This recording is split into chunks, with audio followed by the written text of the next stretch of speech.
was able to clear all the area drains. As you can see, where all this wet spot was at, there was a puddles of water.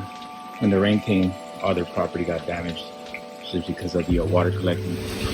This one's clear, as you can see, all the gunk in it. This one's clear as well, no more water.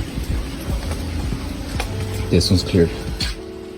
These bushes here is what creating the damage, because all these area drains come along the pool, coming out and exits out on the other side of this this ivy, and that's what's penetrating the corrugated pipe